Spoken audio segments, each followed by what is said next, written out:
It seems like it's back. There is no way that that stream kept going the whole time. It just says the timer resumed.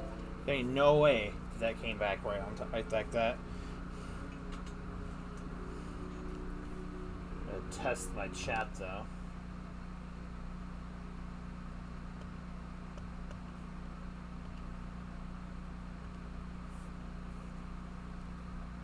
I was working on that end of things. What happened? I don't know. Like, I think we had like an internet blackout or something. Like, all the devices in the house, all the mobile data on our phones, everything just went out. So, I don't know where it cut off in the footage for you guys, VOD or not. But, we found the boss key. Ooh. Came up through here with the ice block, jumped up here, climbed up. We have the boss key. That was... Your Nintendo impression was too powerful. Left your body in a soup can. You know, that's what I mean. The timing was impeccable. Alright.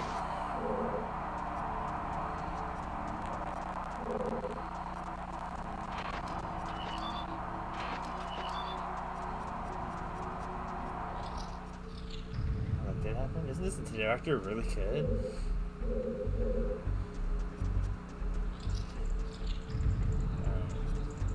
So just head back. I think this heads back. Now I just need to get back to the beginning of the dungeon. Or maybe here? I think the beginning's like right around here. I'm gonna keep my word because I didn't close the game or anything. We're gonna finish up the dungeon and then see what's going on after that.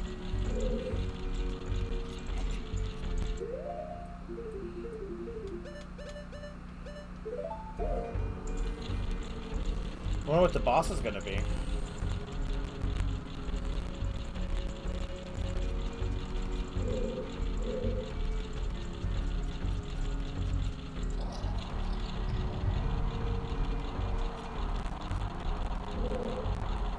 Wait.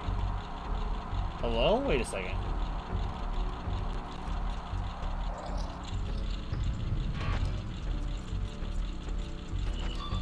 Wait, where is... Where's the boss door again? Oh, of course.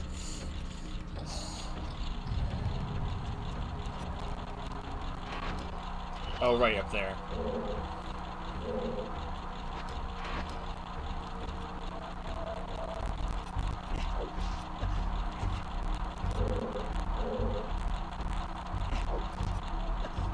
Oh, frick me.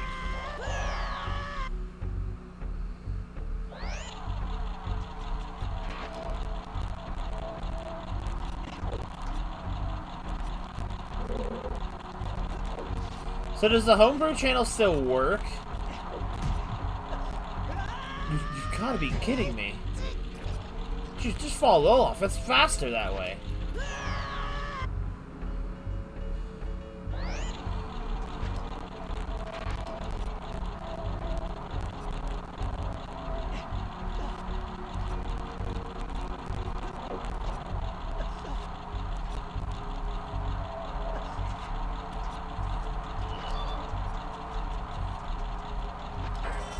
Oh, the door just vanished. Okay.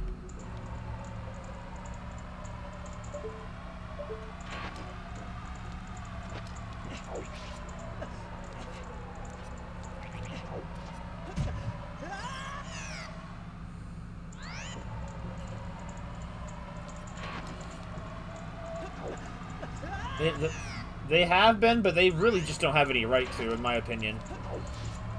Oh, only we can decide how we use something that we've already sold to you? You can just F right off.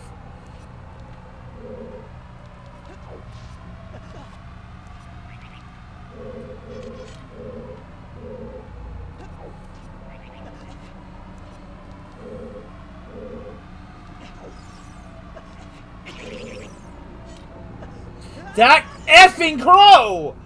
Oh, we're right back to yelling.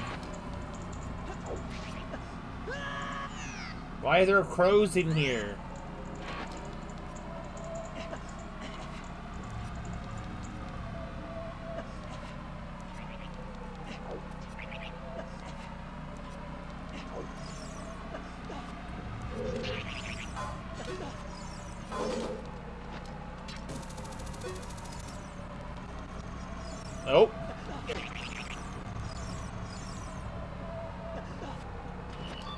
God.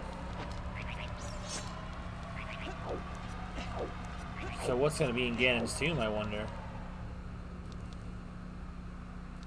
Ooh. This could be good.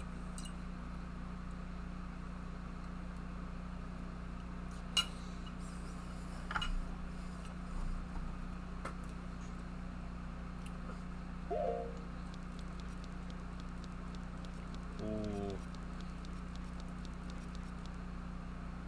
Wait a minute.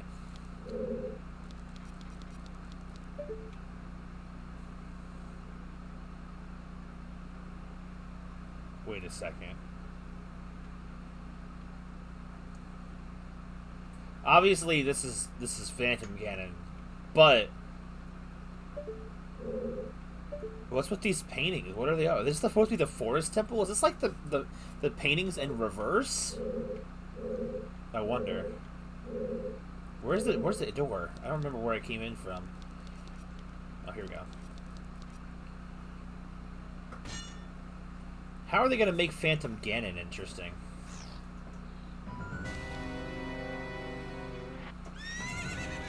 Welcome! You dare to disturb my master's peace. What manner should I use for greeting you, boy? Burning? Impaling? Electroshock? I'm so excited to try them out again!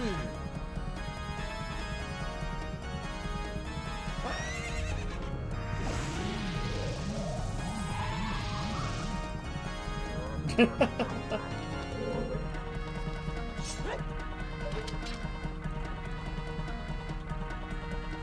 one? What?!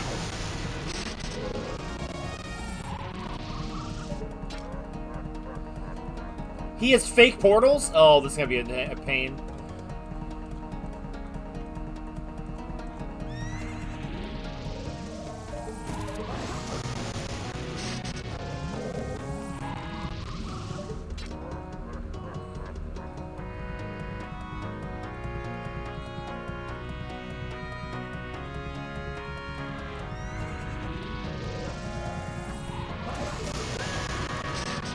Hello?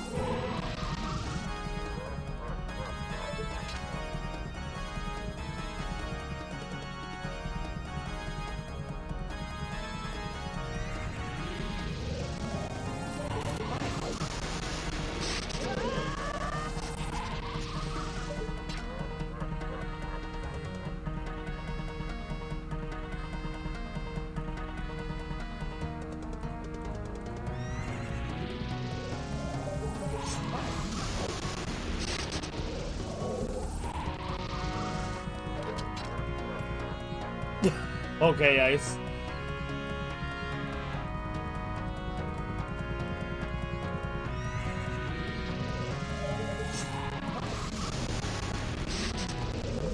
Bro, where is he?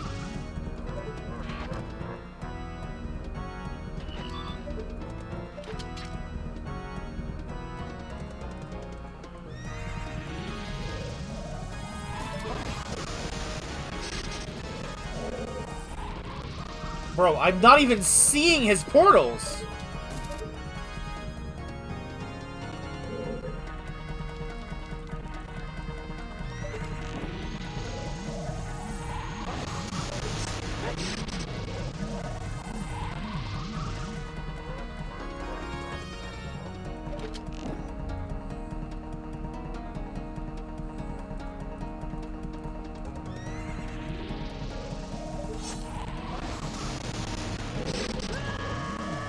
Bro, I haven't even hit him once yet!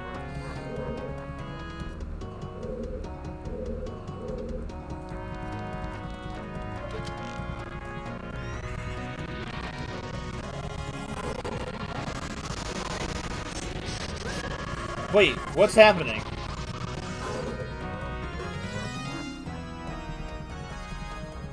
How on earth are there so many clones?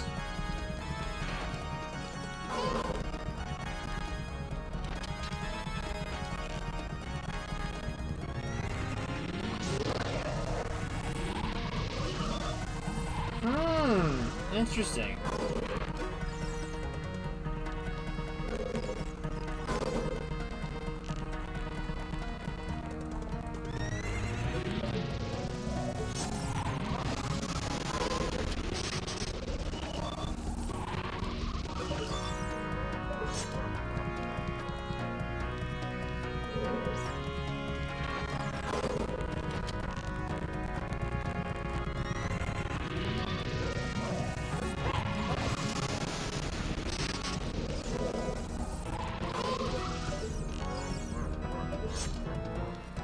Maybe it's not as nice as I thought.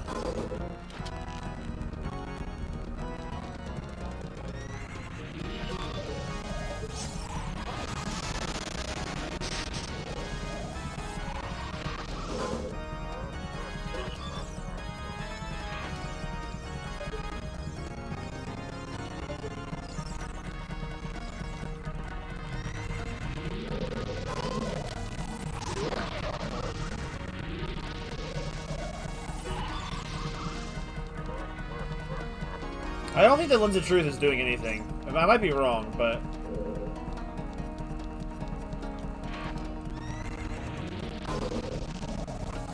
Four?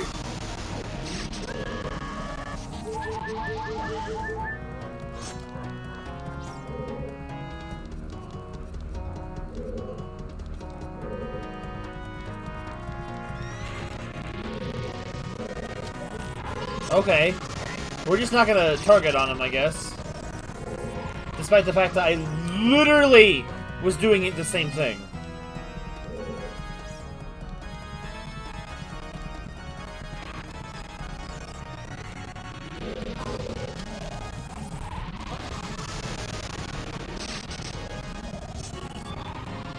I don't know if the Lens of Truth is doing anything.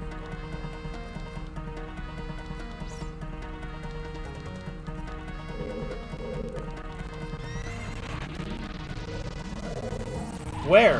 Where? I don't get where anything is happening.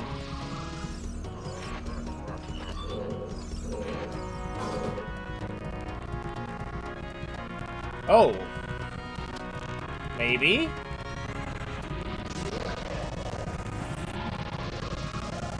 Okay. If I don't break off Lens of Truth, I think I just stay targeted. Oh, that's actually cool.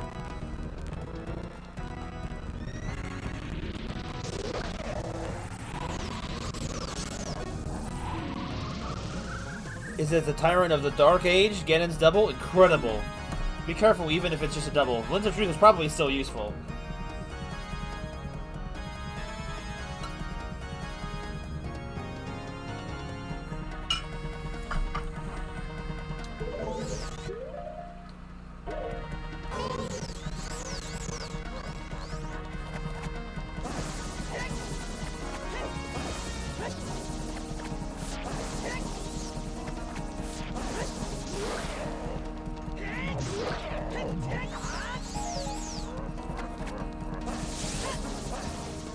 Oh, I wasn't expecting to return.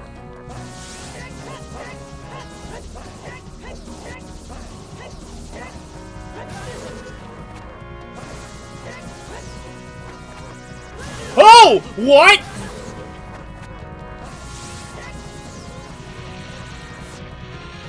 Oh, hello.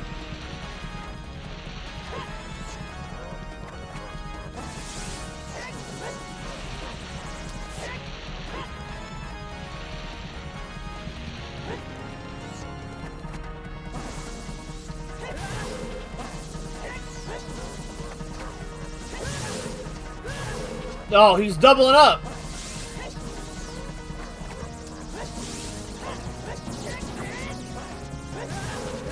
Oh, God.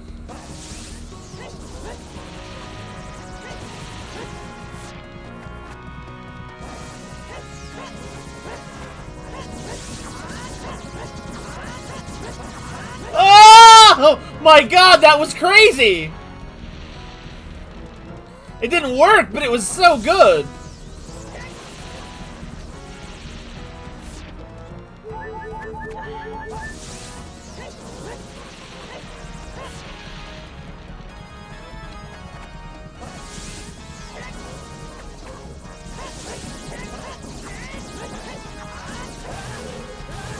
Ugh. Dude. How is he so good? It's the same boss.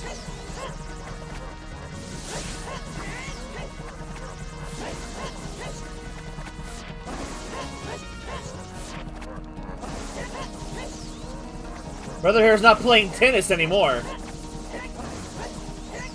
He's playing advanced tennis.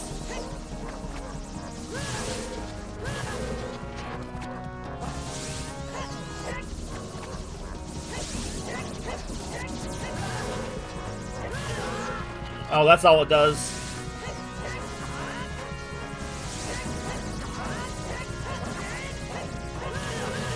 Ugh.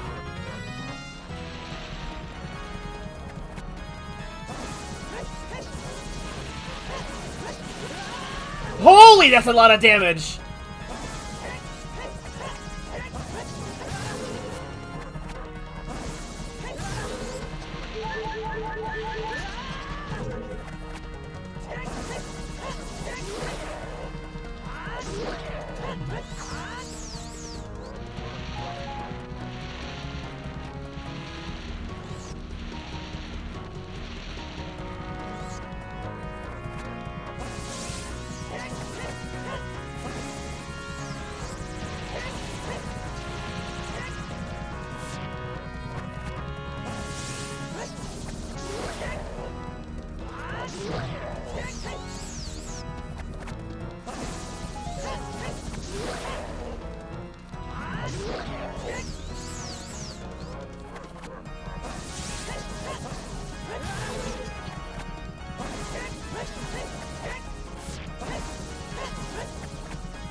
Got him, baby! Dude, that was tough.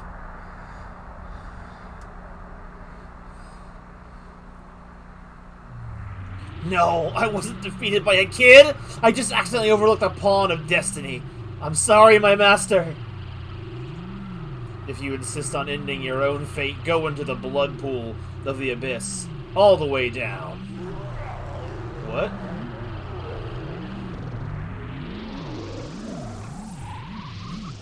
What?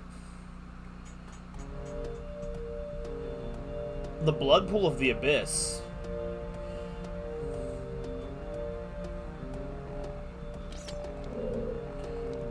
Oh, this is a standing heart container.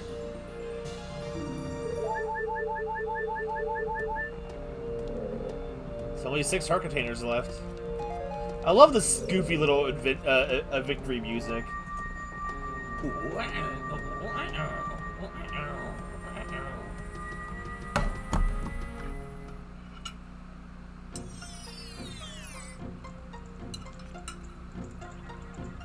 Look, the sun is back! Receive the spirit medallion.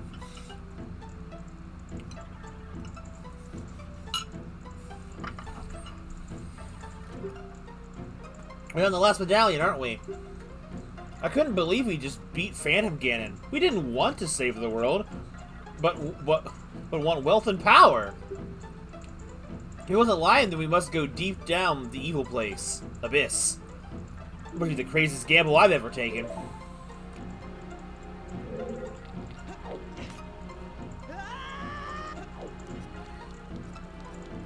Dang, bro.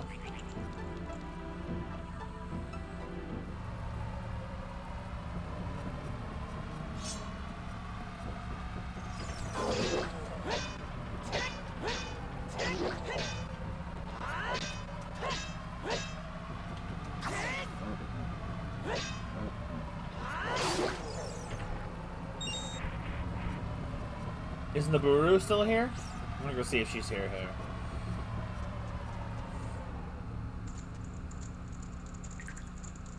Oh, it looks like she moved on.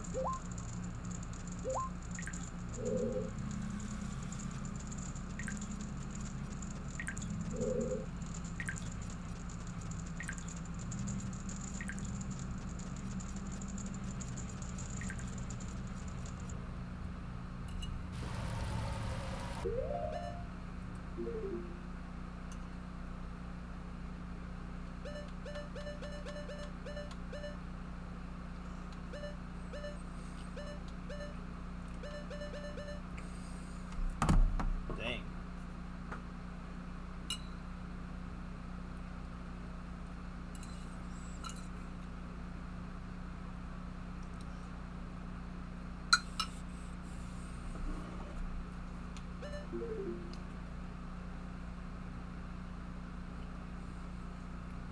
So,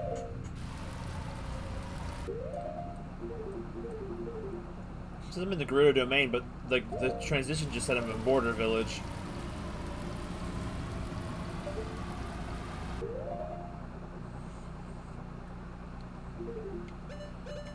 That's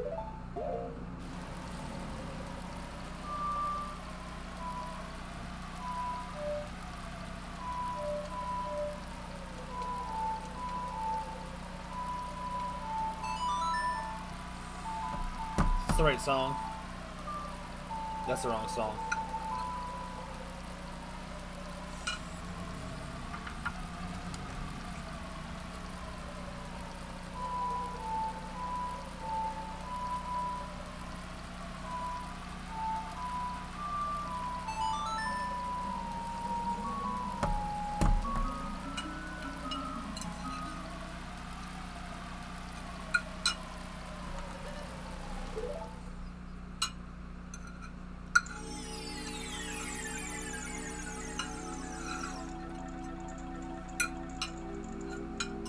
Alright.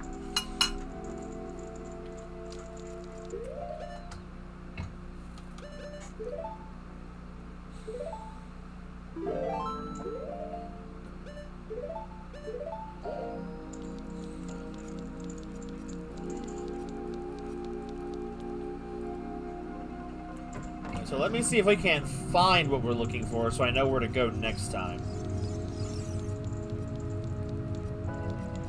He said the deepest part of the abyss, I believe, is what he had said.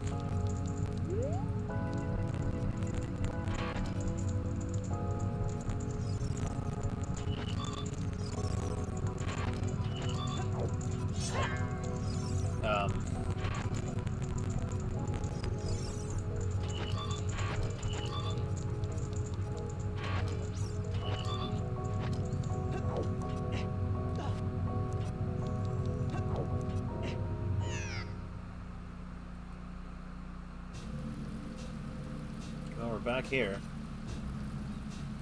The Phantom Ganon said that we need to jump into the blood pool for the next medal. Is that a trap? This blood pool?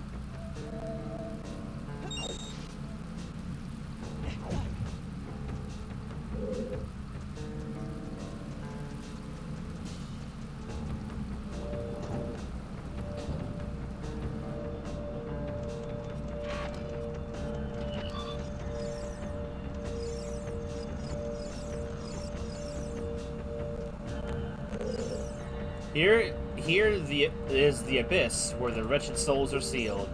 The path to the Death Temple is open only those who have conquered their own dark doppelganger, and with the power of 3 medallions.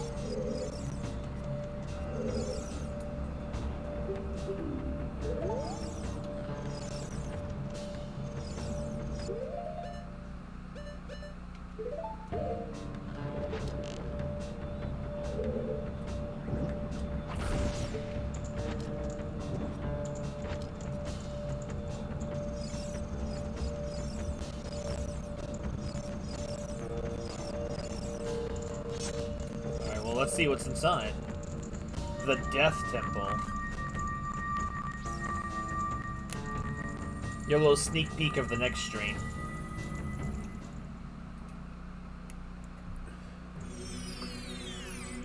Death Temple.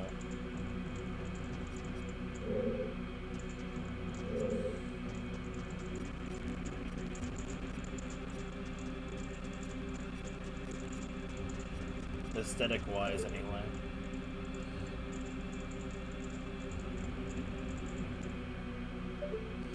It's got obviously it's got very shadowy temple vibes to it, but we are looking for the shadow medallion.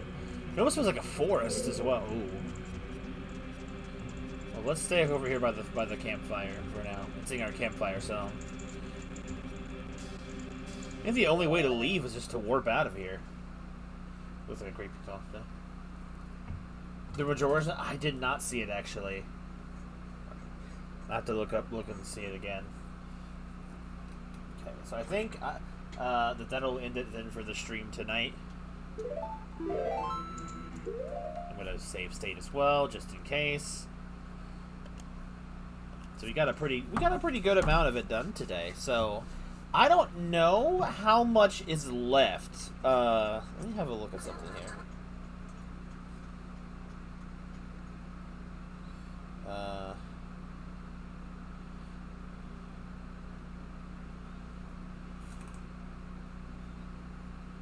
Sweatshop.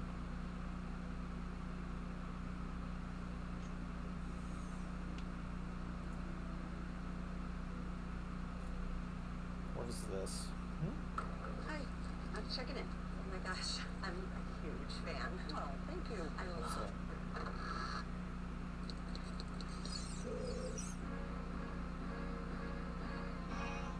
Okay, hold on. Before we actually commit to here, because this.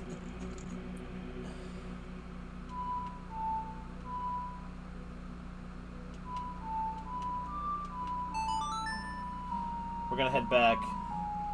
There's actually something still for us to do in,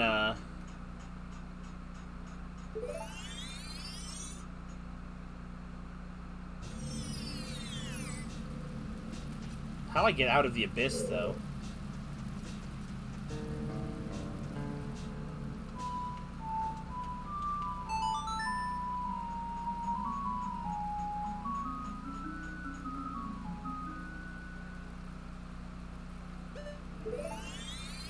Apparently there's some stuff that I can still do in town.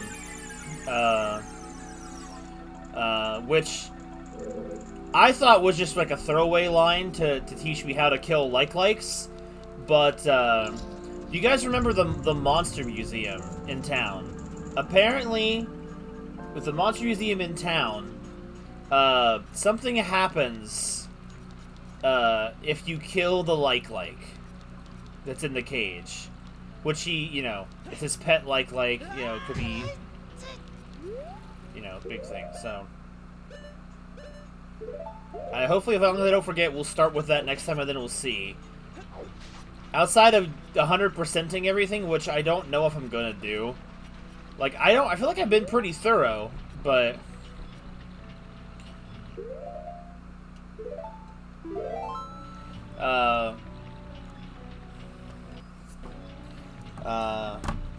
So, depending on how much is left, and oops, I forgot to leave that plugged in until we were done.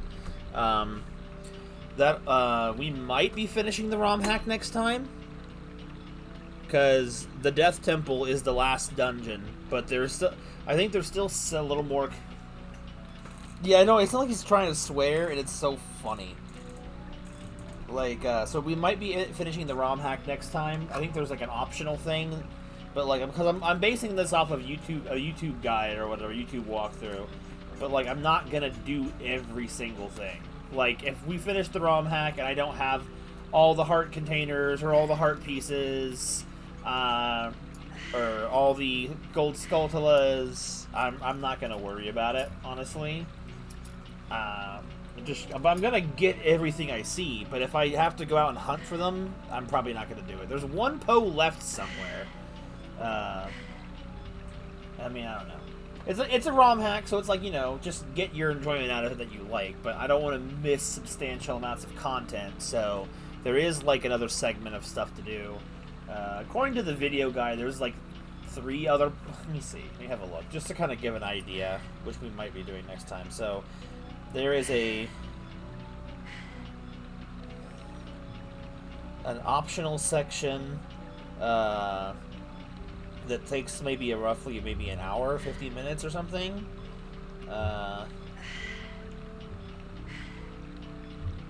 Then, oh right, I remember seeing a little teaser of this. We might have. I think we probably would have finished all of it the rest time. Oh. Okay. I'll do a little bit of research, but there's also like one other segment that I thought we already.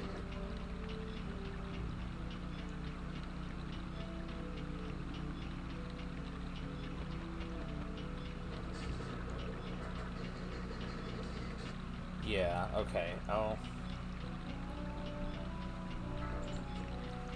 do a little more research into it. I think there's like there's like 2 other major things I think still left to do, at least, if I'm looking at, and then like the final dungeon, which is the Death Temple.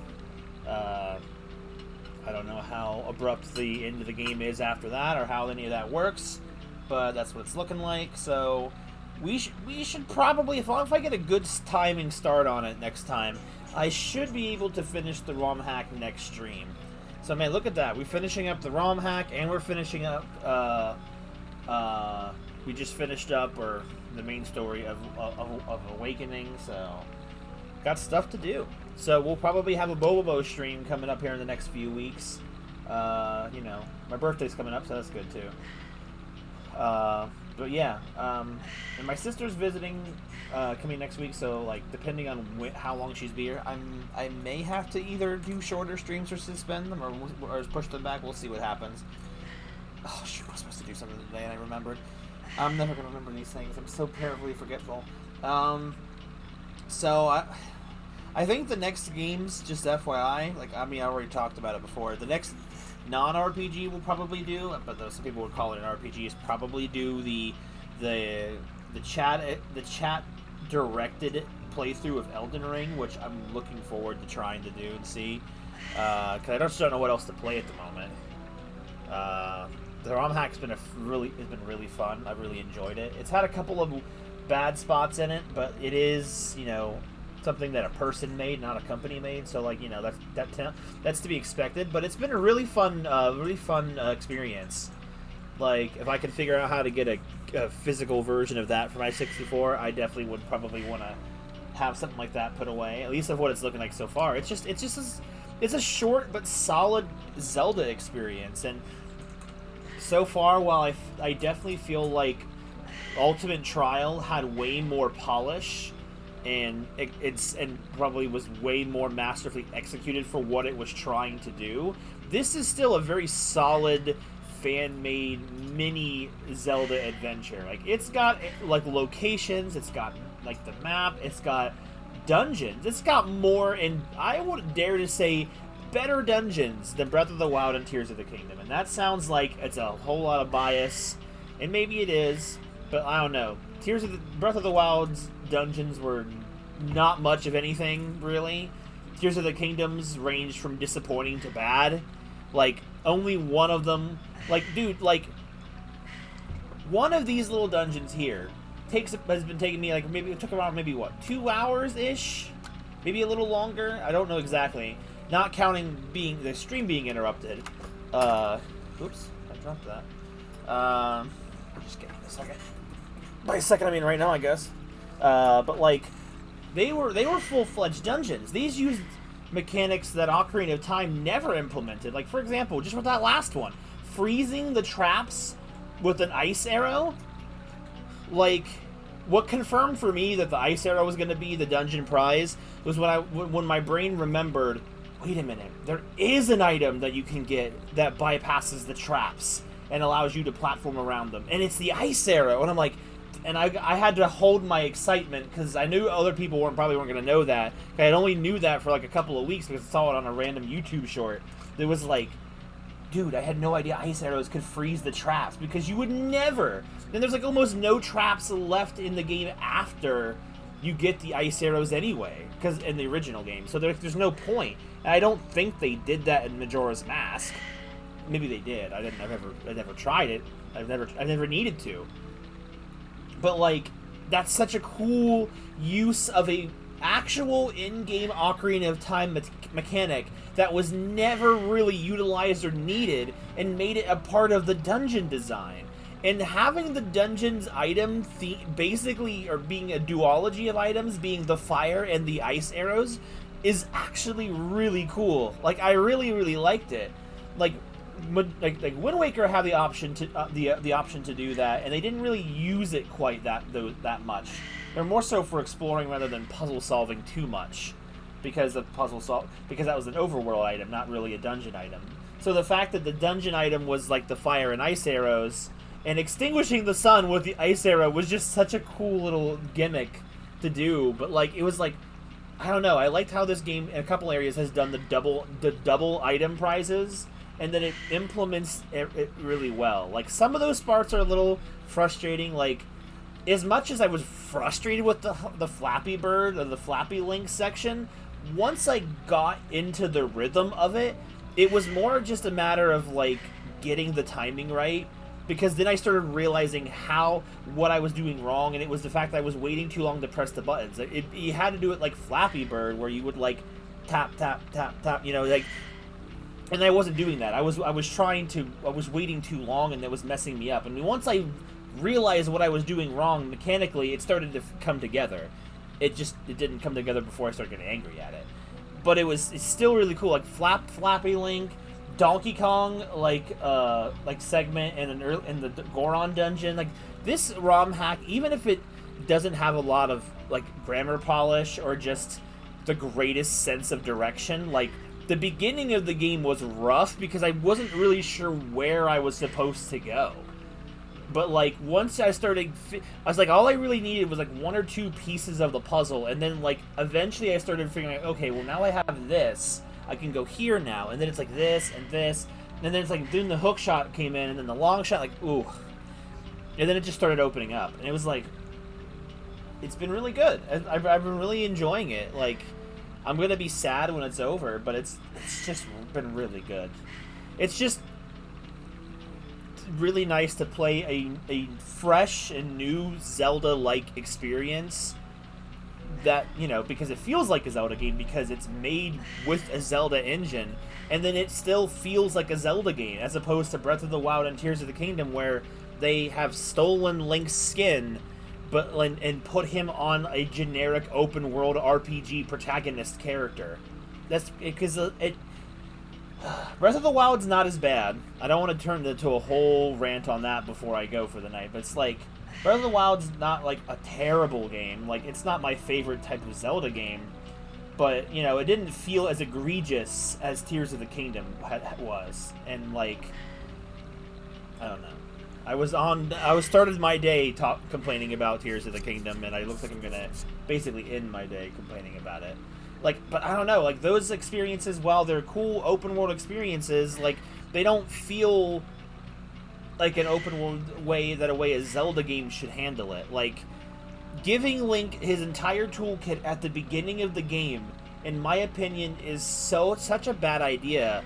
Aside from the paraglider, which you get like right after the tutorial aisle, it's whatever it is, if you do it that way, like, you get basically your whole toolkit from the very start of the game. And it's like, that doesn't feel right at all as a Zelda game. Like, that's great for exploration, meaning you have the potential to go basically anywhere, except for story-based areas where you still need, like, the Guardian's assistant ability to get to the dungeon. But in terms of just exploring the overworld, you can pretty much get anywhere.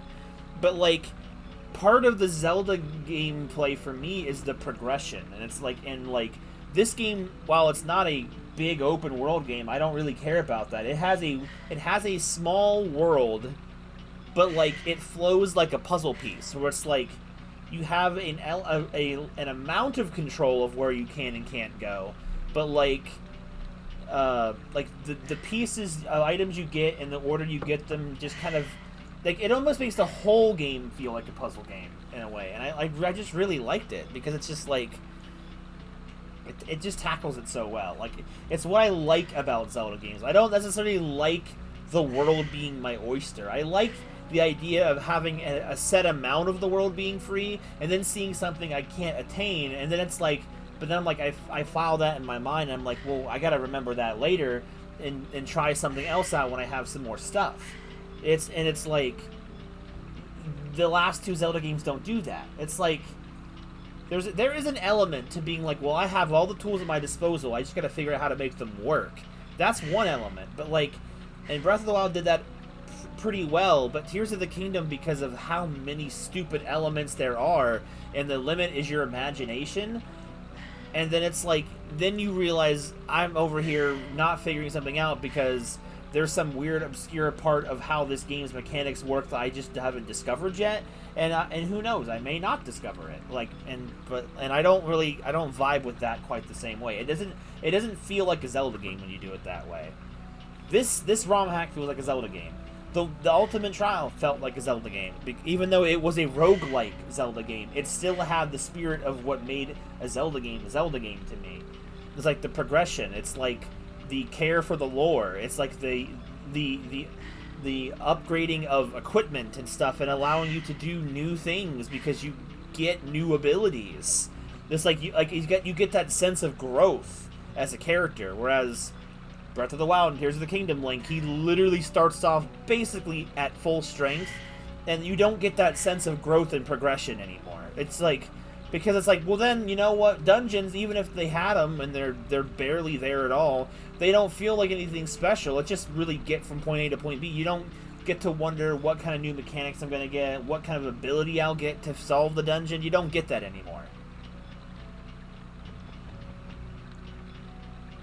Exactly, right. See, because of that choosing your own progression, then yeah, oh, I found a shrine that would have been really good to have found and taught me something cool, again, 50 hours ago.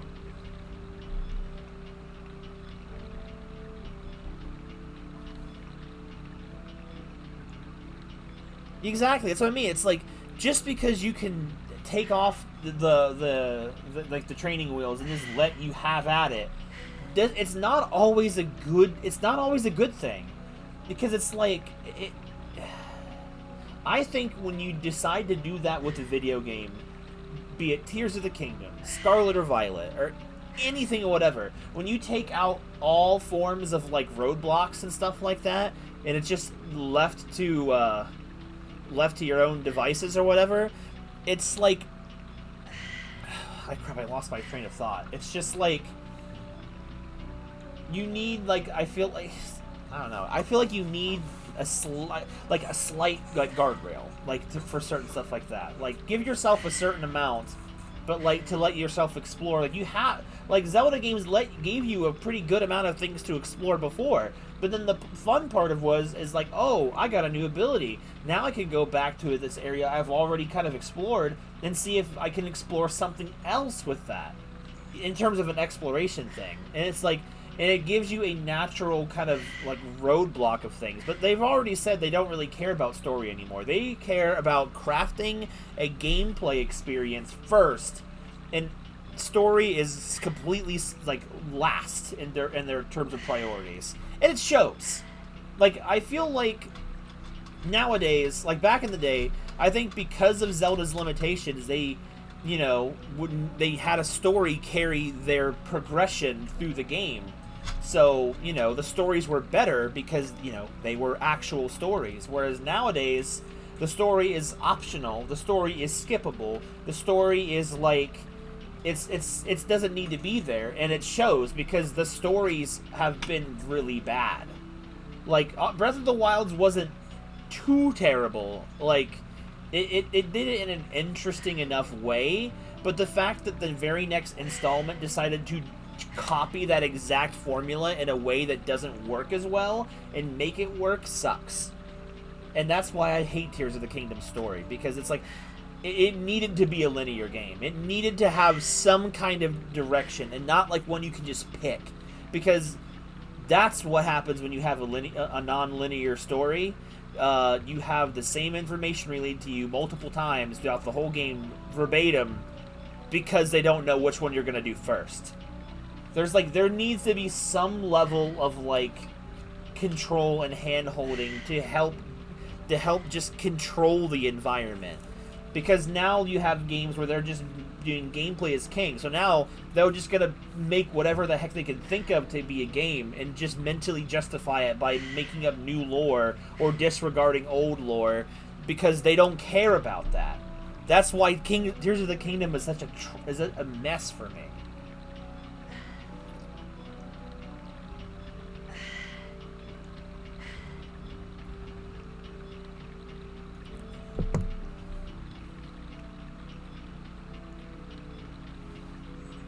Right, like, having any sort of like ability progression would have been very interesting. Like, anything. It's just like the only progression you get is getting armor upgrades, and you can upgrade them to have more defense or something. I guess that's like the only real upgradable thing you can do.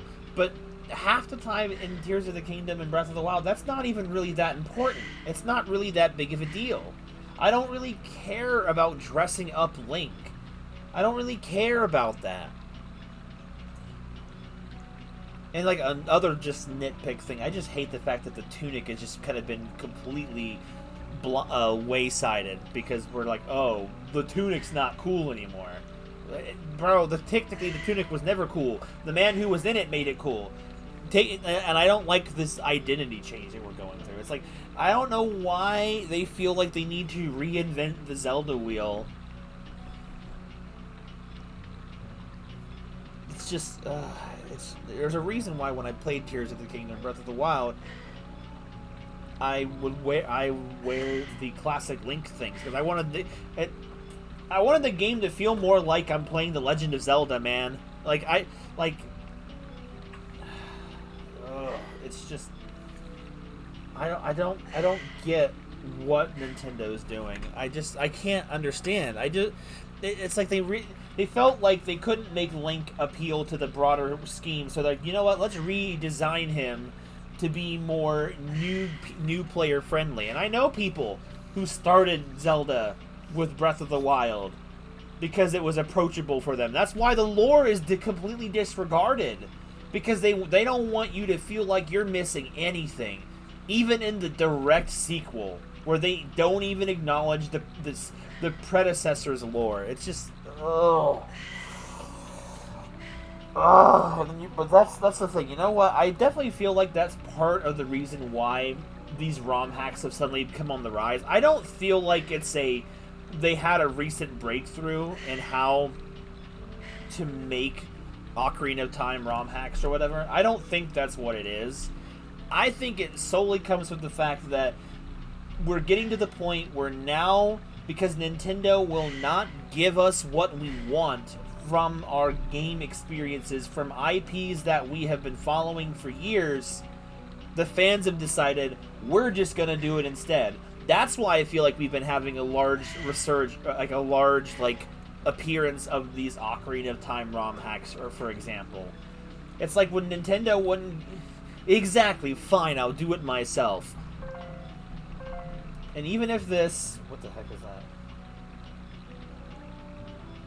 Oh, it's telling me I'm live. Oh, I just got a bunch of notifications all at once. But it's like... it's literally fine, I'll do it myself type of thing, because Nintendo won't sell us what we want to buy. Nintendo is at the point now where we're going to make the games that we feel like making, and you're going to buy them because we've slapped this IP on it, whether or not it makes any sense.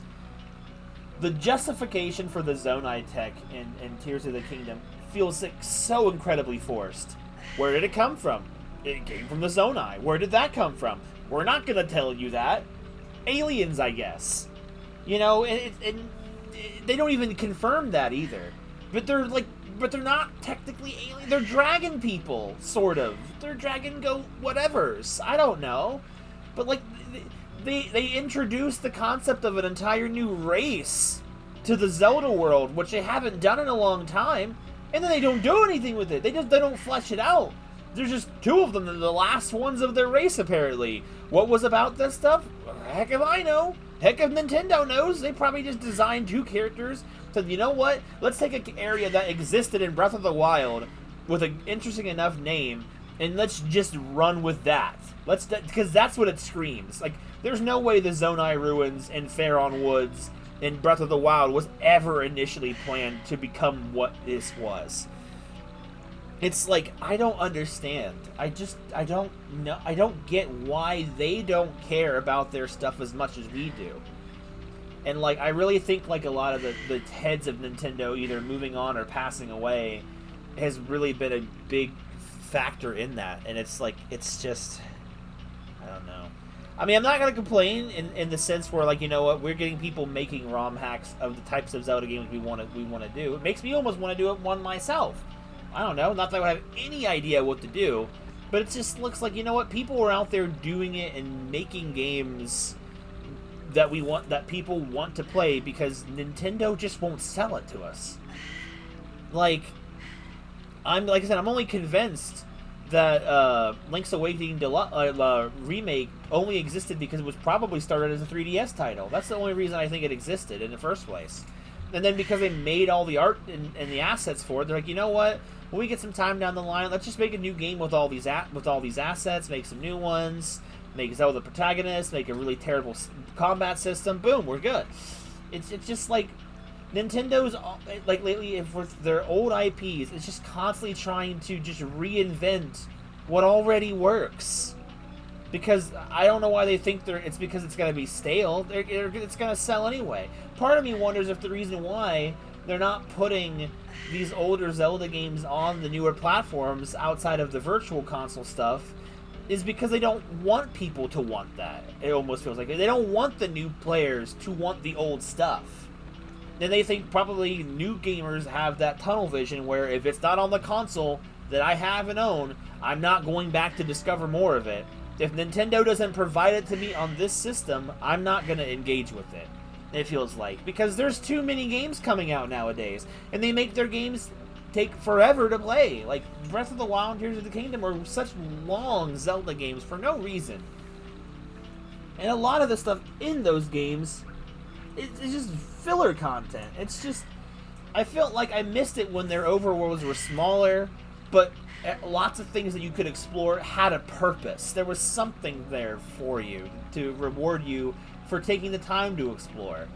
And rather than having a giant empty sandbox that just has a lot of good-looking visuals, and even then, if you take off the smoke filter, it looks terrible. It's just I need to stop ranting and stuff because this is making this VOD take longer. I apologize for anyone watching later, or if you enjoyed it, then there you go. I'll probably have more to say when we finish this game. Like, needless to say, despite its flaws, I've been really enjoying having a classic Zelda, a 3D classic Zelda experience. Honestly, I can't wait till we start getting some ROM hacks, you know, that like, implement like the transformations and stuff. I want to see something like Link's other forms, like something that maybe takes place after Majora's Mask or something. I heard that there was one that was called Indigo, and I'm not sure when or if I'll play it, because it's one of these ones like it's called Part 2, but it's basically a redo of Part 1, but it's like it takes place like years after the end of Majora's Mask, and Link has basically resigned himself to being a mountain hermit and whatever, and cut off from society, but then like Tail, the brother fairy that was purple from Majora's Mask, comes to find him and let him know something bad has happened to spring him back into action from his life of solitude and loneliness or something. Like, and then it's like I see the original enemies from some of the shots, like the mechanics. I'm like, it excites me to see people that want to do that. Like, I don't care if the stories essentially are like fan fiction in a way, because they're not. It's not new official lore. But to be fair, Nintendo's not giving us any of that either. So you know what? I'm willing to let someone try this. Like this game here, for example, its lore's kind of weird. You know what? Oh, Ganondorf won. This is the Ganondorf 1 timeline. And no one managed to kill him. So he just grew old and died naturally. Which, you know, it's an interesting concept to even think about. And that there's no hero here. It's easy to forget because if we're just playing the game, you forget the little bits of story. We're not even playing a hero. We're not even playing like Link or a descendant. We are just, because, you know, limitations, you know, they could have just tweaked, you know, some of the design, but whatever. We are literally just a rogue thief, and the fairy is literally kind of like a fellow thief that's a contracted partner. I like the idea that this game's like setting and the character is just some dude that wants to get rich and famous or whatever from Ganon's alleged fortune, because you know what, the hero died, so clearly the hero had no descendants because he's freaking dead. You know, there's not even an implied royal family so far. Like, it's like the world recovering from apocalypse and stuff. So it's like, you know, because, you know, well, we couldn't kill him, so we just waited for him to die. It's an interesting thing, as I like the idea that they're doing a character that is not really a destined hero. It's just a dude who gets roped up into quote unquote saving the world. And the thing is, they're only technically doing it because it's basically along the way to their own destination of fame and fortune. Age of Calamity was fan fiction. It's getting a sequel. True, and no one even knows what that's going to be about. Like, I'm not at all interested. Like, I might play it eventually, but if it's going to be a Switch 2 exclusive, it's going to be a long time before I care enough to play it. Because I'm not buying it for that. Like, I don't care. I don't care who this leak. This is Leak. This isn't Link. This is Leak. And he just wants to make money. And you know what? I respect the grind. We all need money out here. Even in the post-apocalyptic Hyrule, we need it. Like, this, the ROM hack has been an interesting take on some of the aspects. Like, they're not perfect, but I've been enjoying it so far. I like the weird originality it has. I like the fact that it's not...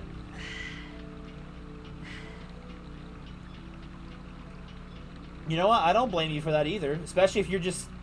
Especially if you're just not into, one, like the warrior style combat, and two, the Breath of the Wild stuff. If you're just not into either of those things, I can completely understand. I like the Warriors gameplay, so I may eventually pick it up because I enjoy the Warriors gameplay. I didn't like it enough to... I heard we were gonna get a Twilight Princess 2, and then Miyamoto shot it down because the Zapper was actually a success with the test audience. We were robbed. Twilight Princess 2 was the Zapper game. It's like, man, Nintendo just does not understand what its people want. It just doesn't. Oh my god.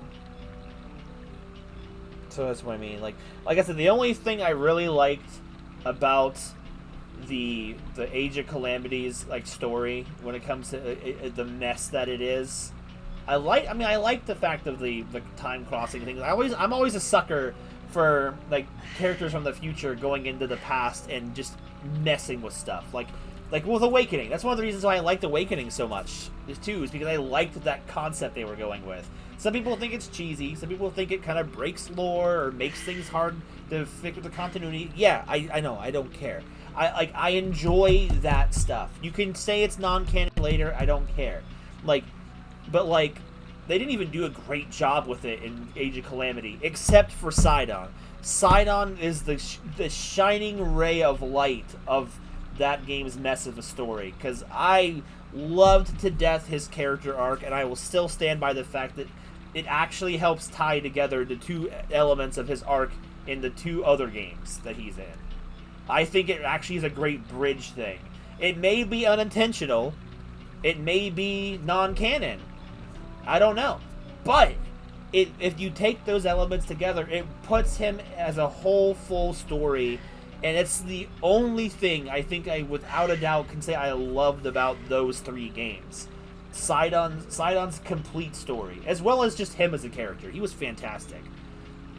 Like, Riju's really good. I like Riju as a character. Her arcs are just, they don't feel like they flow as nicely. Like, I don't even remember what her deal was in Age of Calamity, but Sidon just feels like a wonderful happy accident. I don't really know how, but it works.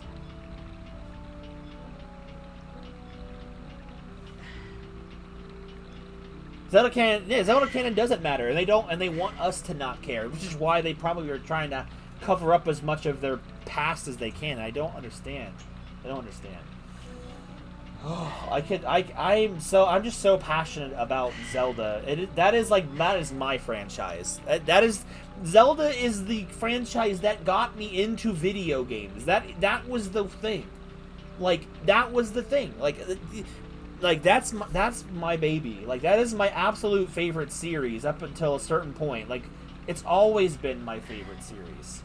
I liked ones like Mario and Pokemon and all that stuff. I still like Pokemon to a really good degree. But, Zelda was always my favorite series. I didn't go out there and play pretend in my backyard as Mario, or, well, I did sometimes in Pokemon or anything like that. It was always Zelda-based stuff. Some of my OCs, or for my other story, they're all Zelda-inspired characters, or came from a Zelda-based story and reworked into an original creation.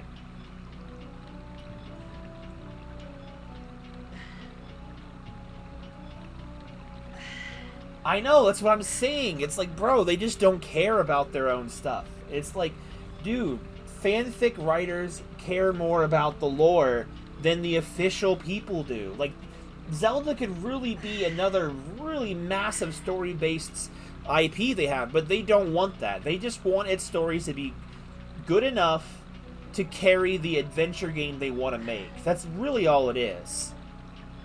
Like, how certain games like Majora's Mask came to be out of sheer luck is beyond me. Like, because by all intents and purposes, that game should never have happened the way it did. And it's for me, it's my favorite of the series. One of my all-time... It's like, that's the thing. It's like, I don't know if I would say it is my...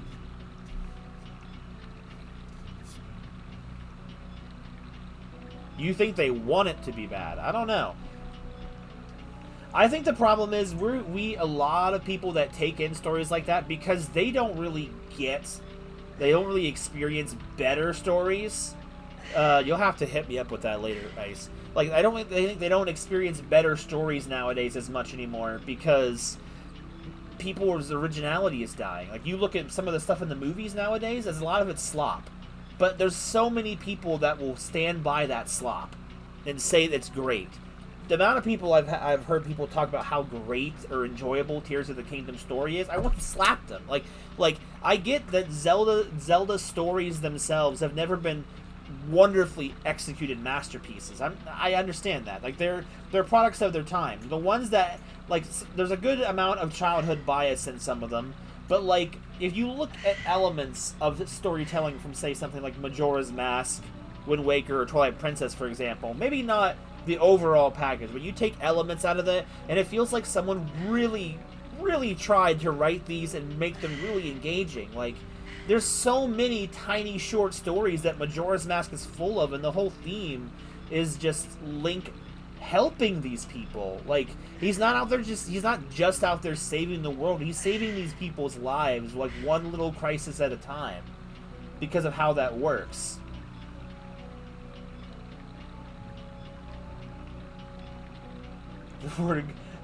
Koizumi. But it's like, they know how to do good storytelling writing. It's like, sometimes it's not directly in your face. Sometimes you gotta look for it. You know, like, I feel like, you know, but, like, the games where they had the voice acting and the potential to make something really good, and they just squander it.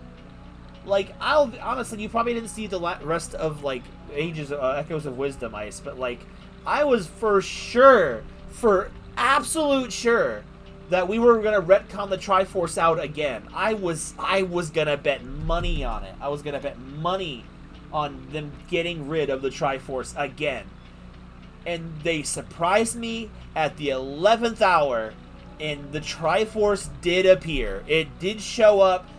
They didn't call it the Triforce at all. Like, I don't think the Triforce name was dropped at all. They were doing whatever that new name they had called it in that game.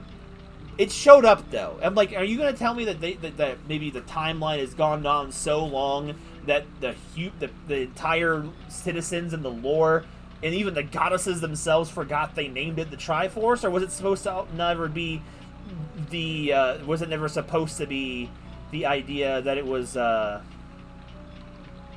bet you that got snuck in. It could have been, I'm not sure. But it was like the idea that the Triforce was called that for so long. No, it wasn't. That's not even his thing. You can't say that, oh, the folklore had created the name the Triforce. That's just what they called it because they didn't know what it was. No, because Skyward Sword proves that. Skyward Sword is like one of the earliest parts of the timeline where the Triforce physically existed. Zelda got to wish on it, and they called it the Triforce then. So you can't even say it was just like, oh, the folklore term. And I don't even think that Echoes of Wisdom is supposed to be near the end of the timeline. It's probably closer to the beginning, because of the way that they try to retcon it. Like the villain of Echoes of Wisdom existed before the goddesses that created the Triforce. That's that lore. So it's like, that's supposed to be the eldest and oldest and most powerful being in the Zelda timeline in terms of villain, before Demise even was a thing. It's a terrible boss fight. It's really meh. But I could attack it with a swarm of crows. But, like, I don't know. It's like, it's amazing how these games are introducing new lore, but then it's like completely and it has a great potential to work with what they have already, but they just keep disregarding whatever the heck they feel like disregarding. It's just, there's, I don't know. I'm not saying that I could write a better Zelda franchise, but I definitely feel like I could at least put in more effort into doing it. Because writing and story stuff is subjective. There are people that out there that'll hard believe that like some of the worst game stories or worst stories in general are still good and still their favorites. It's subjective. It is subjective, but there is a level of objective to it that I think, you know, that still is like, you know, something can still be objectively bad in rather than subjectively bad. Like people murdering people is not subjectively bad, it's objectively bad. It's the same thing, like something can be written better and people can still not care about it at all. It's just one of those things. See, and that's what I mean. That's why I'm not opposed to these ROM hacks that may have like you know, fanfic style story. Honestly, I would love to write a story for a ROM hack. Like if someone wanted to make a Zelda ROM hack, but needed something to help tie the story, need a story to tie together, I would do it in a heartbeat. I love that kind of stuff. I would be my strength. If someone knew how to make a Zelda game, I would offer to do the story for them. Even if they had just ideas, I could still make it work with the lore. I understand so much of the Zelda stuff that it'd be so much fun. Might be non-canon, sure, but it doesn't mean a non-canon work can't be entertaining. Like for a while, I remember when I was younger, I used to read this, you know, fanfic of a crossover between Code Lyoko, if anyone's ever seen that, and Pokemon, and it never got finished because that's how fanfics end up being. Once someone stops caring about it, it just drops. But it was good, for what I liked it at the time. Like there's just because it's done by a fan story. You say fanfic, it's got a stigma to it. Like these games, essentially, their stories are essentially fan fiction. Essentially, no matter how good or bad they are, so you always have that stigma. Like if you go look over like elements of the Ultimate Trial, for example, and look at its story elements, which there's not a lot of, so you can do it in a couple of minutes, and see what they did with that small amount of stuff with its story, and it works in with all of the lore. It even works with Tears of the Kingdom's lore, because the Colosseum that you probably saw me a couple of times killing a bunch of enemies in that area, that was a zone I ruined, and I remembered it after playing it in Tears of the Kingdom, because like it was one of the depths arenas, like designed like almost verbatim. The only difference was you could see it because it was in the light, and like, oh my gosh, like this ROM hack, even at the series' worst parts, it implemented all of their lore and made it work together. Like there's stuff like the heart, like the goddess, like the goddess statues, elements of Skyward Sword's lore, elements of like everything.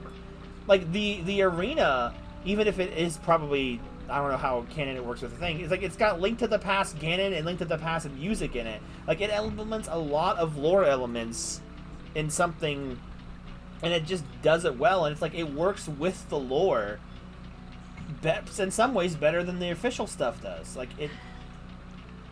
Now, I don't know if I would 100% say that, like, because this game's writing is not its strong suit, but it's funny. It just works. Like, it's fun. It's meant to be funny. It's meant to be humorous. It's probably not meant to be taken too seriously, but it has a story to tie together its gameplay. And this is one of those ROM hacks that's mostly gameplay, but it still has a story that still fits in the Zelda world to an extent. Obviously, it's in a what-if scenario, but it still considers Ocarina's lore.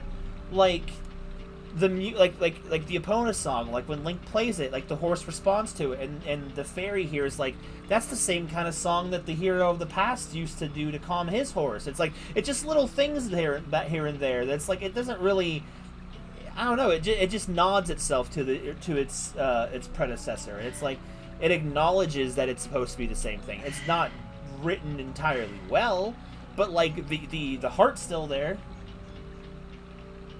A Zelda themed writing relay. Honestly, I could work with that kind of thing.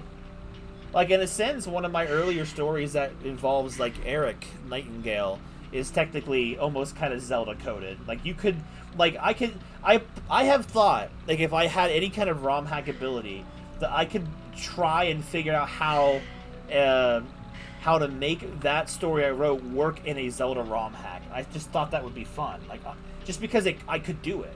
Not that it would be a Zelda game, but like a game like it, you know. Right? Oh, nice, Ramirez.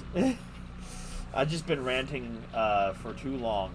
I got caught in a rant, and it's hard to get me to stop ranting about Zelda. It's difficult. It's like I love it too much. I don't know. I will continue to support these type of ROM hacks and continue to play them to fill the void in my heart that Nintendo refuses to fill, even when I am a full-grown adult that can pay money for that.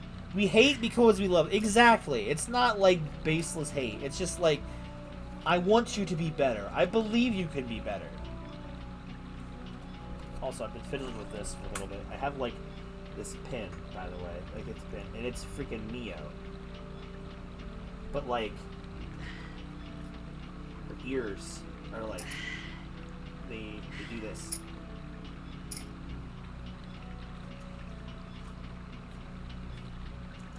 I also have, it came with a second one. It has M as well. Has nothing to do with the rant I just had. I just thought, you know what? I've been fiddling with this for a while. I should show it off. I feel like I should stop my rant because I feel like I'm just treading old water. I'm just bloating this VOD to high heaven. Like, this part of the VOD has now been more rant than gameplay because I stopped at like 30 minutes. It's an hour and 13 minutes in, just to be an hour and 14. I don't know. I could talk about Zelda for ages, especially with how frustrated I am with what's happened to it. Like, you can still like the new games, you can still dislike them. It's just like I've said it before, I'll say it again. I don't hate Tears of the Kingdom as a video game. I don't hate it as a game. I'm not saying it's a bad game. I think in terms of a Zelda game, it is a bad Zelda game because of how much it does not do what a Zelda game should do. Just because they're saying, oh, we can just do what we want. Oh, because we made it. We decide it's a Zelda game. I don't think that's necessarily true. And that's the thing. Like, Breath of the Wild does a better job of being a Zelda game than Tears of the Kingdom. Yeah, it doesn't play like a Zelda game, but you know what? At least it tries to do in some elements. It still tries to be a part of the franchise. It still tries to acknowledge the lore and the past. And, like, even with Ganon, like, the king over here is freaking out about Ganon, which is understandable. Like, if you know the lore of Hyrule, I would freak out if Ganon was coming back too. The problem happens is when Tears of the Kingdom gets involved and everything becomes a complete mess. Like, the story really doesn't make any sense. Like, it really should have been a just standalone Zelda adventure on its own, but because the Wild Saga makes too much money and has too many fans, they couldn't pass it up. They couldn't pass it up. And then it doesn't even do what a sequel should do. It doesn't do what a sequel should do. This is like one of the first direct sequels to a Zelda game we've had in a long time. Like a direct sequel. Like, and they soiled it. Like, Majora's Mask did a great follow-up to Ocarina of Time, actually acknowledges Ocarina of Time when appropriate or necessary, and then but still is its own thing. And then you can look at, like, not Spirit Tracks, Phantom Hourglass. Like, it acknowledges the past lore. It acknowledges in a non-spoilerly way the Wind Waker lore. It takes place in the Great Sea still. Like, it's still, and it's Tetra. Like, it still acknowledges, and then Spirit Tracks proceeds to acknowledge both of those because Nico's still alive. Like, that's technically a trilogy in a sense. It's a dysfunctional trilogy, but in terms of its story, it respects it in a way. It's hard to believe that Nico lived through 3 Zelda adventures, but he's there, and it's great. How he outlived Tetra, I'll never know. And the Locomo old lady that acted way too much like Tetra gave me way too many confusion elements like that. Like, I always thought for a long time it was going to be Tetra, but how would it be Tetra when Zelda wouldn't recognize her own mom or grandmother? The ones buying the Switch 2 are fanboys. The ones who aren't buying it are the fans. Dude, that's a good point. Like, Tears of the Kingdom lovers are fanboys. Tears of the Kingdom haters are fans.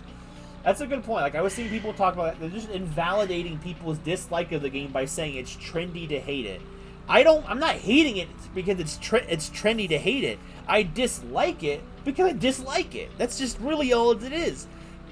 I was still disliking it when I wasn't trendy to dislike it. That's what I mean. It's like, it's not that it's trendy to dislike it now. It's the fact that the recency bias and the blinders are coming off and people are seeing the flaws for what it is. Because once the new toy gameplay appeal wears off, you start seeing the problems. And people and the people who are diehard fans of it are just trying to pass off any of that criticism like it doesn't matter. Ugh.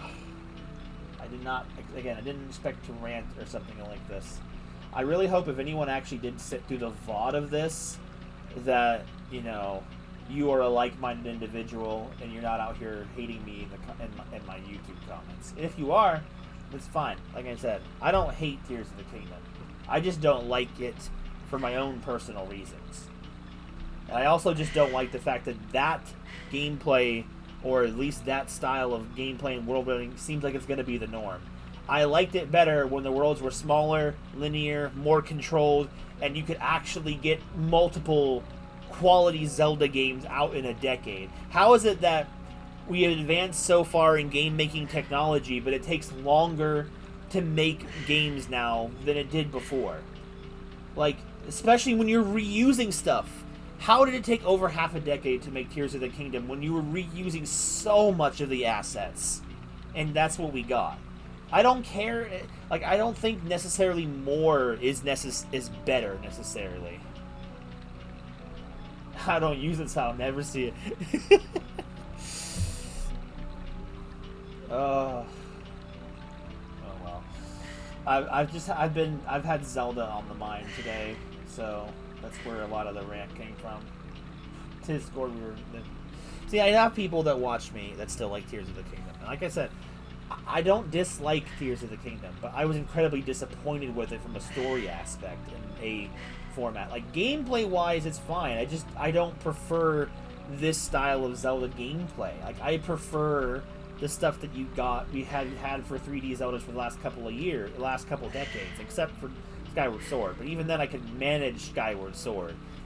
The other console Zeldas, basically everything from Ocarina of Time console-wise up to before Skyward Sword is where my preferred gameplay style is. I don't need Link to be able to perform all forms of parkour feats and outrun a lion or whatever that nonsense. That's not what I really care about. I can get that from another video game protagonist, like Aloy or something. I don't know. She does that same kind of stuff. Though I still think Link does it better. It's just a shame. Link's sweaty, panting ASMR is going this whole time too. I forgot because I took my headphones off because I couldn't. It was too loud. I just didn't stop it. I just been talking. So have a good night, guys. I'm going.